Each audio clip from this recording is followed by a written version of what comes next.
নমস্কার বন্ধুরা। পশ্চিম এশিয়াতে যুদ্ধ চলছে।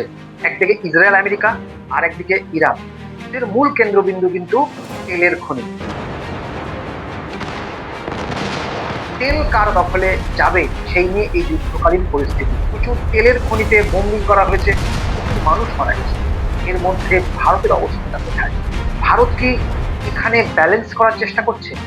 ভারত এই ব্যালেন্স করতে গিয়ে আসলে কি ভারত কোনো পক্ষ না নিয়ে ভবিষ্যতে তার আন্তর্জাতিক বাণিজ্য, আন্তর্জাতিক কূটনীতিতে পিছিয়ে পড়ছে? আসলে ভারত কিভাবে নিজেকে ব্যালেন্স করার চেষ্টা করছে, আদতে কি পারছে?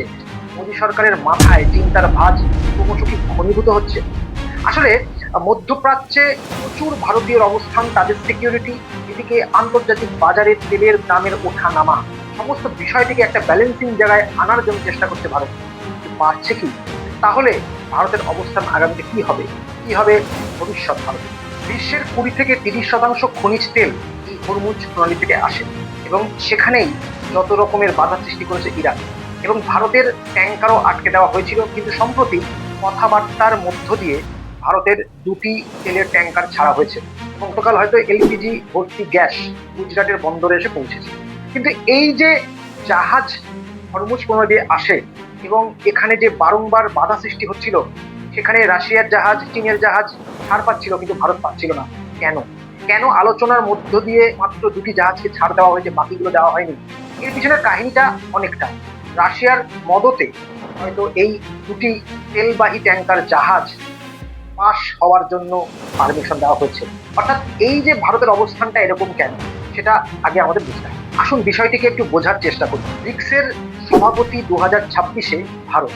অর্থাৎ ব্রিক্স যে 5টি দেশ নিয়ে গঠিত হয়েছে, চীন, রাশিয়া, ভারত, দক্ষিণ আফ্রিকা এবং ব্রাজিল, এই 5টি দেশ নিয়ে যে ব্রিক্স গঠিত হয়েছে, তার সভাপতি 2026 সালে ভারত করছে। এই ব্রিক্সের সভা থেকে, ব্রিক্সের প্ল্যাটফর্ম থেকে মধ্যপ্রাচ্যের যে অশান্তি সৃষ্টি হচ্ছে, সেটা নিয়ে ভারত কোনো রকম শব্দ বলেনি। অথচ 2020 সালে যখন ব্রাজিল ব্রিক্সের সভাপতি ছিল, সেখান থেকে তো ব্রাজিল ইরানের বিরুদ্ধে যে হামলা হয়েছিল আমেরিকার দ্বারা, সেই সময় কিন্তু ব্রাজিল কথা বলেছিল ব্রিক্সের সভা থেকে, ব্রিক্সের মঞ্চ থেকে। এই জায়গায় নরেন্দ্র মোদীজি চুপ, মুখে কুলু পেটেছে। অর্থাৎ এই যে ব্রিক্সের জায়গায় রয়েছে, অন্যদিকে আবার কোয়াডেও কিন্তু ভারত তার সদস্যপদ রেখেছে, যেখানে জাপান, আমেরিকার মতো দেশগুলি আছে। তাহলে একদিকে কোয়াডের সদস্য, অন্যদিকে ব্রিক্সের সভাপতি। এই দুই জায়গায় ভারত নিজেকে রাখলেও আসলে ভারত কোন পক্ষ, এটা কিন্তু কোনো পক্ষের কাছে ক্লিয়ার নয়।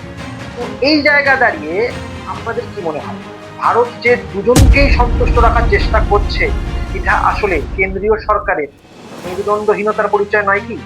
তাকে তো কোনো একটা পক্ষ নিতে হবে, এবং শির দ্বারা সোজা করে বলতে হবে কোনটা ন্যায়, কোনটা অন্যায়। আমরা ভালো মতো জানি কারা অন্যায় করছে, কেন করছে। সেই জায়গাটাকে ভারত কেন ক্লিয়ার করে বলছে না? আপনাদের কি মনে হয়?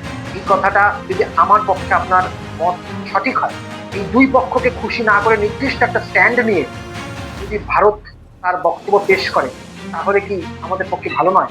আপনাদের মতামত জানান, কমেন্ট করুন, লাইক শেয়ার অবশ্যই করবেন, পেজটিকে ফলো করবেন। ভালো থাকবেন, ধন্যবাদ।